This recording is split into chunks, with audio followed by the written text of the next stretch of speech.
Earth basked in a golden era of prosperity and peace, a jewel of civilization on the cusp of extending its brilliance into the cosmic ocean. Skyscrapers kissed the sky, their mirrored surfaces reflecting a world where technology and nature danced in harmonious equilibrium. Streets, once choked with the fumes of combustion, now thrummed with the silent grace of electric vehicles and the vibrant hues of overhanging gardens. Humanity, in its relentless pursuit of progress, had found a way to weave the threads of technological advancement with the delicate strands of ecological stewardship. In the laboratories and think tanks, the brightest minds of a generation dedicated themselves to the noble endeavor of colonizing the celestial neighbors that dotted their night sky. Mars was being terraformed, its red dust stirred by the machines of human ingenuity, while the moon boasted colonies that glimmered like pearls in the black sea of space. On this day, the air was alive with anticipation. At the International Spaceport, crowds gathered, their eyes skyward, as another spacecraft prepared to carve its path among the stars. It was a time of celebration, of looking forward to the boundless possibilities that awaited humanity in the vast unknown. Among the spectators, Captain Marcus Thorne stood, his gaze lost in the depths of the azure sky. Beside him, his crew shared in the silent reverie, each lost in their thoughts about the future. Thorne, a man whose life was dedicated to the exploration of space, felt a stirring in his heart. This was a time of beginnings, of new horizons. "Think of it, Martinez," Thorne mused, breaking the silence. "Our children will be the first Martians." Lieutenant Eva Martinez, a brilliant mind, smiled at the thought. "And think of the new life we might discover, not just on Mars, but beyond." Sergeant Jack Daniels, ever the skeptic, chuckled. "As long as they're friendly. I'm not keen on meeting anyone who can't appreciate a good Earth whiskey." Dr. Liam Singh, the voice of reason, added, "Our primary aim is peaceful exploration, Daniels. Let's hope the universe is on the same page." Nora Faze, the youngest of the group, gazed at the stars with unhidden wonder. It's a new age for humanity. Who knows what marvels await us? Their banter was a reflection of the optimism that defined the era, a belief in the boundless potential of human endeavor. Yet, for all their looking forward, none could have predicted the shadow about to fall across their world. As the day waned into evening, the first sign of something amiss was a subtle shiver that danced across the fabric of reality. Scientists at observatories around the globe paused, their instruments detecting an anomaly that defied explanation. It was as if the universe itself had hiccuped, a momentary distortion in the cosmic symphony. Then, without warning, the sky tore open. A behemoth of metal and menace, a ship unlike any conceived by human imagination, erupted from the void. Its arrival was a cataclysm, the shockwave from its emergence rippling through the atmosphere, igniting storms and upheaval across the globe. Panic spread like wildfire. Emergency systems blared their warnings as natural disasters, born from the ship's violent entry, swept across continents. Humanity, for all its advancements, found itself staring into the abyss of an existential threat. Yet, even as chaos reigned, Thorne and his crew stood together, a bastion of calm in the storm. Their eyes, once filled with dreams of exploration, now reflected a more immediate resolve. They understood, perhaps better than most, that the universe had just issued a challenge. As the ship tore through the veil of space, cleaving a wound in the sky above Earth, a silence, profound and unnerving, swept over Thorne and his crew. They stood amidst a sea of panic, their eyes locked on the behemoth that now dominated the heavens. Its hull, made from a chrome-sleek metal, pulsed with a sinister energy, casting a shadow that turned day into night. The earth trembled under the might of the alien arrival, its force awakening dormant volcanoes and summoning tsunamis from the depths. Cities that had stood as monuments to human achievement quaked, their foundations challenged by the unleashed fury of nature. The world, in its entirety, faced an upheaval not seen since its birth. Martinez broke the stunned silence, her voice a mix of awe and fear. "It's massive. How could something like that move through space?" Thorne, his jaw set, watched the skies darken further. "Not by friendly means," he replied, his mind racing with the implications of their new reality. Daniels, ever the soldier, was already thinking tactically. We need to get to the base. Command will want a sit rep, and we need to be ready for orders.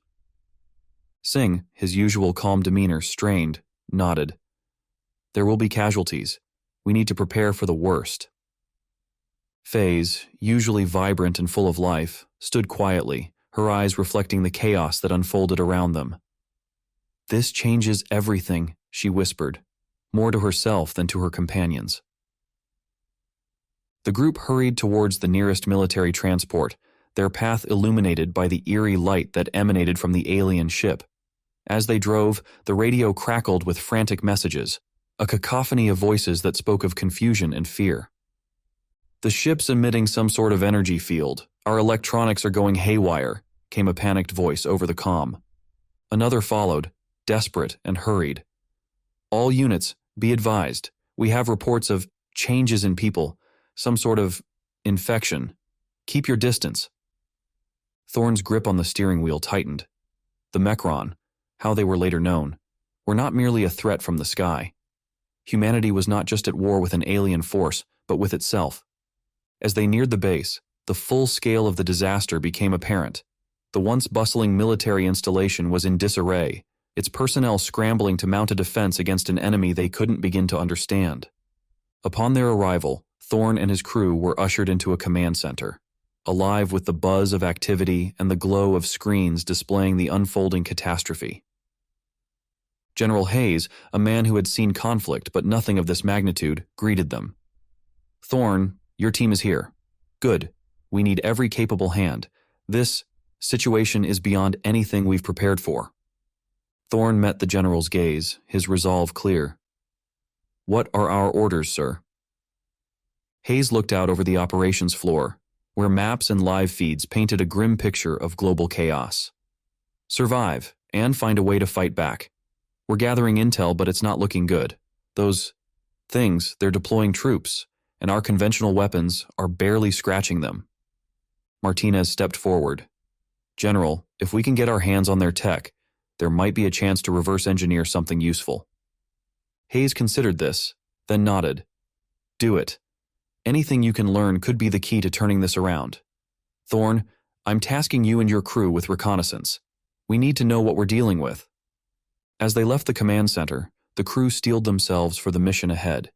The Earth, their home, was calling them to defend her. And though the night was dark and filled with terrors unseen, they would not go gently into this alien night. In the shadow of the Mechron Colossus, Earth's defenders marshaled their courage and wit against an enemy whose arsenal harbored terrors beyond the kinetic and nuclear. The Mechron's first wave, a silent scourge, infiltrated the ranks of humanity not with brute force, but through an insidious manipulation of flesh and mind. Nanobots, invisible architects of chaos, began their grim harvest, turning neighbor against neighbor, brother against sister. Thorne and his crew, tasked with reconnaissance, soon found themselves on the front lines of a new kind of war. As they navigated the devastated streets of what was once a bustling metropolis, the eerie silence was broken only by the occasional distant scream. It's like walking through a ghost town, Martinez observed, her eyes scanning the shadows for movement. Where are the infected? Everywhere. And nowhere, Thorne replied grimly. The Mechron's strategy is psychological as much as it is physical. Fear isolates us more effectively than walls. The team, moving in a tight formation, came upon a group of soldiers barricading a small medical facility. The scene was one of desperation, as medical staff, aided by military personnel, attended to those afflicted by the nanobot plague. Singh immediately sprang into action, offering his medical expertise. Show me the worst cases, he demanded, his voice carrying the weight of a man accustomed to crisis. The soldiers hesitated, exchanging uneasy glances.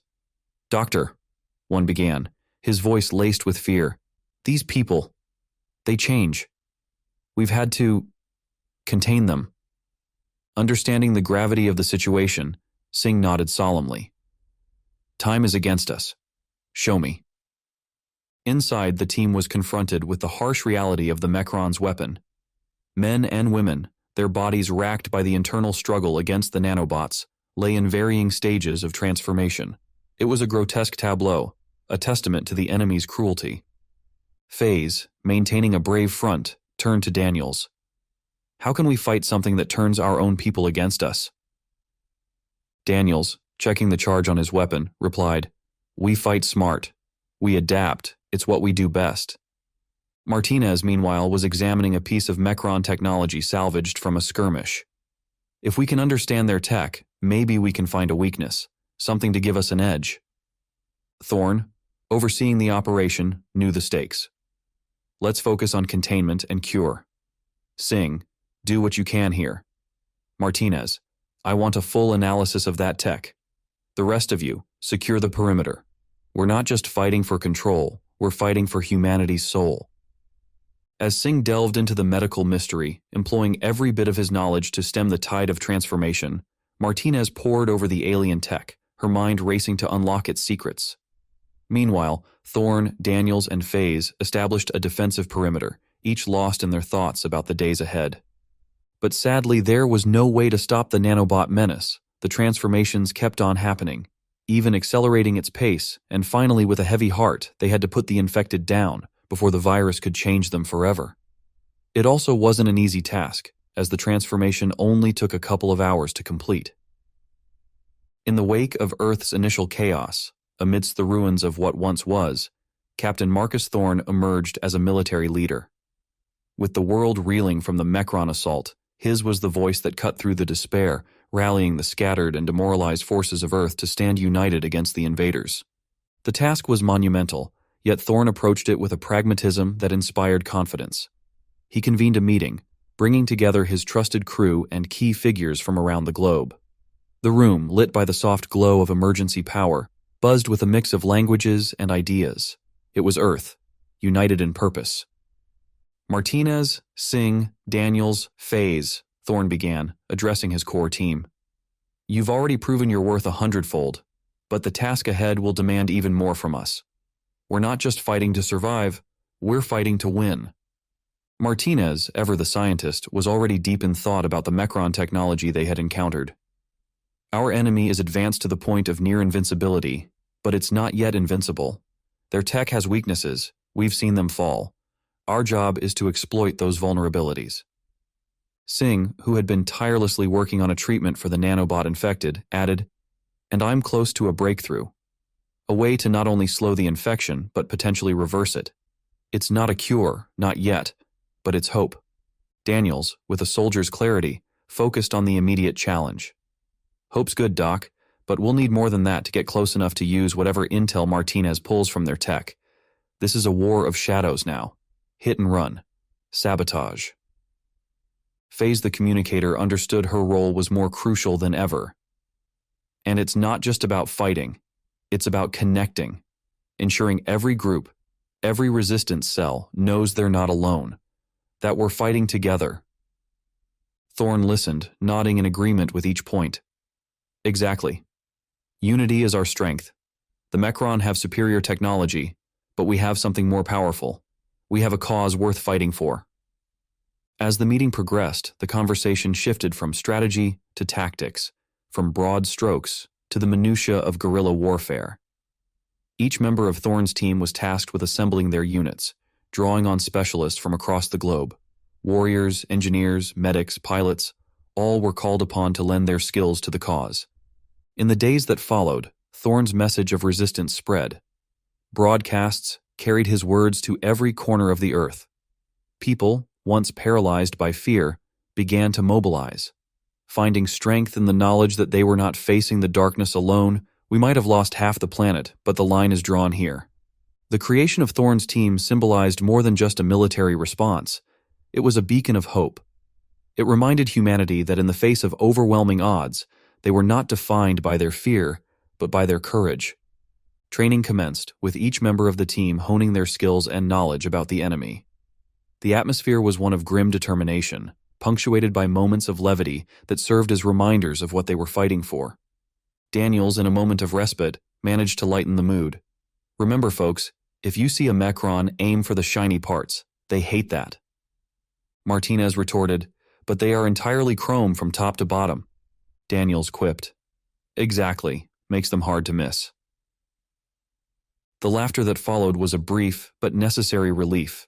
In these moments, they were more than a team. They were a family, bound by a common goal. In the clandestine depths of a repurposed underground facility, humanity's brightest minds congregated, their focus laser-sharp on a singular goal: the development of a weapon that could turn the tide against the Mechron onslaught. This weapon, an advanced electromagnetic pulse device, promised not just to disable the enemy's mechanized soldiers, but to neutralize the nanobot threat that had insidiously spread among the human population. Martinez, leading the project alongside a team of elite engineers and physicists, pushed the boundaries of current technology. The challenge was monumental. They needed an EMP that could selectively target Mechron technology only. Standard EMPs won't discriminate. They'll fry everything electronic in their radius, Martinez explained to the team during a strategy session. We need precision, a scalpel, not a sledgehammer. Thorne, who had been liaising with military strategists and resistance cells, returned with urgent intelligence. The Mechron are adapting faster than we anticipated. Time is not on our side. Singh, who had been tirelessly working on understanding the nanobot's biological integration, chimed in with a breakthrough. He had good and bad news. The nanobots, they hijack and replace the power center of the cell, replacing its normal requirement, but they carry a unique electromagnetic signature. It's faint, but it's there. If we can tune the EMP to that frequency, it's just there isn't any way to save the host.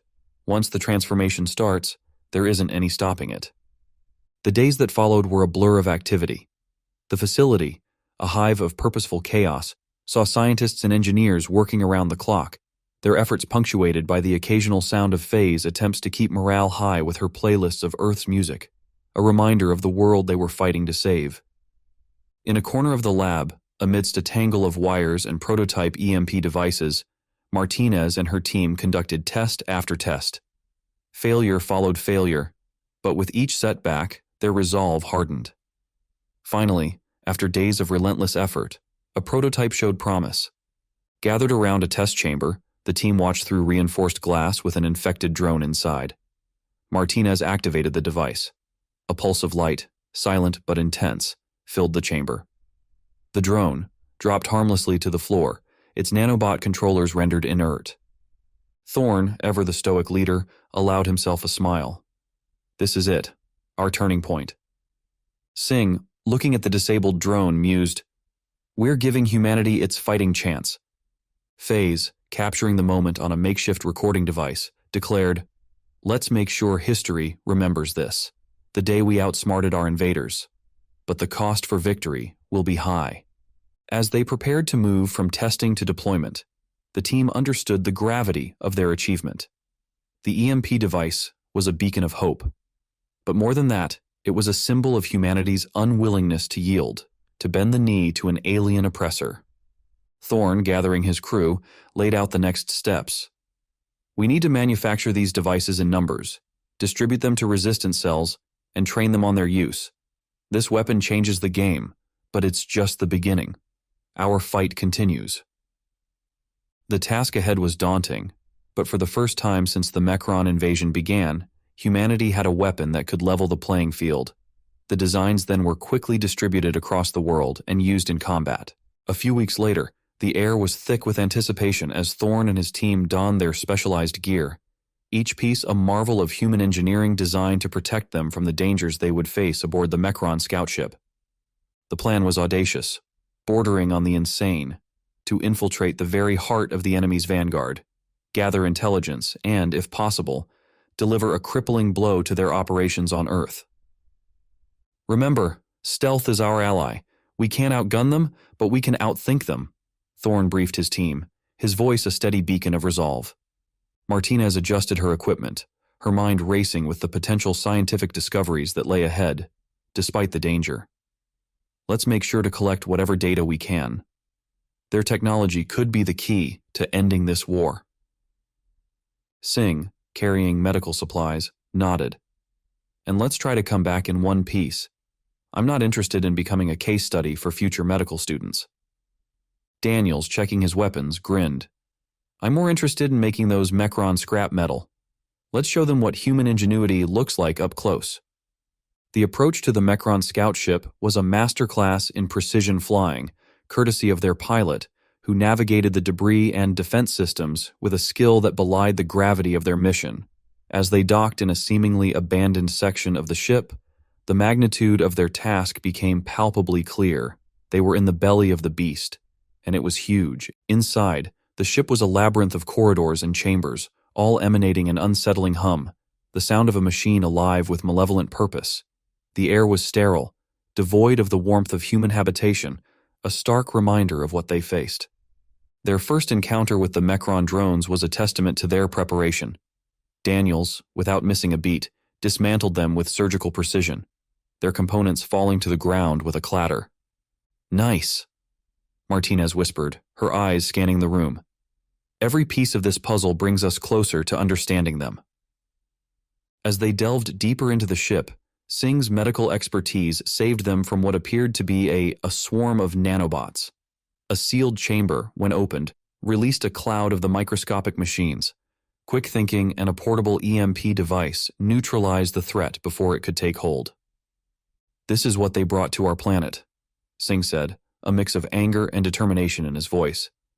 The further they ventured, the more the ship seemed to react to their presence, doors sealing as if the scout ship itself sought to devour them. But Thorne and his team were undeterred. Their mission took a decisive turn when they stumbled upon a data core, a repository of knowledge so vast it made Martinez's heart race with excitement and fear. This could change everything," she breathed, interfacing her device with the core to begin the download of critical data. But the ship was not about to let its secrets go without a fight. Alarms blared, and Mechron defenders, more sophisticated than the drones they had encountered before, converged on their position. Later on, we found out these were not their soldiers, but in a sense their scientists. "Stand firm," Thorne commanded, as they prepared to defend their hard-won prize. "We came here to make a difference, and we're not leaving without this data." The ensuing confrontation was a maelstrom of fire and fury, each member of Thorne's team fighting with the knowledge that the fate of humanity hung in the balance. Through sheer determination that had carried them this far, they held their ground. Long enough until Martinez confirmed the successful data transfer, Thorne gave the order for a tactical retreat. However, they weren't going to leave just yet. As Thorne's team pressed further into the depths of the Mechron ship, the ship's interior was a stark contrast to anything human-made. Martinez, ever the scientist, couldn't help but marvel at the alien engineering, even as she recoiled from its purpose. Their technology is advanced beyond our wildest dreams, but it's all aimed at destruction and subjugation. Their journey led them to a chamber that chilled them to their core. It was vast, filled with rows upon rows of capsules containing humans in various stages of transformation. The sight was a grotesque tableau of the Mechron plans for Earth's inhabitants. Singh approached one of the capsules, his expression one of both horror and sadness. "They're not just changing them physically, it's deeper than that." The realization of the Mechron intent to strip away humanity's individuality, to reduce them to mere tools, ignited a fury within the team. Daniels clenched his fists, the anger in his eyes mirrored by his companions. "We can't let them do this, not to us, not to anyone." Faze, working quickly at a console, managed to access the ship's communications network. "I'm sending every bit of data we can find on this to command. They need to know what we're facing." As they prepared to move on, they noticed some jury-rigged device in the middle of the room. It looked severely out of place. Upon further examination, it looked like some sort of portal. Martinez wanted to recover some data from it, as it appeared important. But as soon as she touched the device, they were ambushed by a squad of Mechron drones. It was a fierce skirmish, testing every ounce of their training and teamwork. Martinez and Singh worked in tandem, setting up a portable EMP to disrupt the Mechron drones permanently, while Daniels and Thorne provided cover fire. Even if weapons fire was fairly ineffective, every little bit helped the team to set up the EMP blast to take them out permanently. In the aftermath of the battle, the team took a moment to regroup, their breathing heavy in the silent chamber. After a short rest, they pressed forward. They were out of time and they knew it. The portal device had to wait. Then they found what appeared to be the central hub of the ship, a massive room pulsating with energy. At its heart stood a device that thrummed with power, its purpose clear even without words. It was the source of their power and the engine driving the Mecron's invasion. Martinez looking amazed. This is an antimatter reactor. It fuels all of their systems. Where they get their antimatter is beyond what we know. But if we could cripple their primary energy distribution, it could disrupt their systems. We should introduce a virus into their systems, disrupting them permanently, like that movie with Will Smith. It will be even better than our electromagnetic pulse plan. Thorne, studying the plan, understood the risks. It's a narrow shot. We will guard you while you do your thing to their reactor. Martinez, analyzing the device, and after some time, found a way to sabotage it. If we can overload the core, we can send a feedback loop through the ship's systems. It might not destroy it, but it'll cripple their operations. Unless it explodes, either way we win. Daniels, ever the pragmatist, added, "Yeah, and we will be dancing with their defenses." The operation was a high-stakes gamble, but at the point, it was the best they ever got. Suddenly, Mecron drones emerged from the shadows, but Daniels' marksmanship and Singh's improvised explosives ensured the room remained clear of any danger. As Martinez got to work, she quickly discovered that the Mecron's technology was still alien, complex, and guarded by layers of security that would have daunted any ordinary mind. But Martinez was far from ordinary. "Talk about high-level encryption," she muttered, her concentration absolute as she navigated the labyrinthine defenses. Thorne watched, his weapon ready, as Martinez worked. The weight of their mission pressed heavily on him, the knowledge that the fate of Earth hung in the balance. But as he glanced at his team, their determination was a palpable force that drove away the shadows of doubt. "Almost there," Martinez announced, her voice steady despite the sweat that beaded on her forehead. "Just a bit more." And then, with a final keystroke, she breached the last barrier.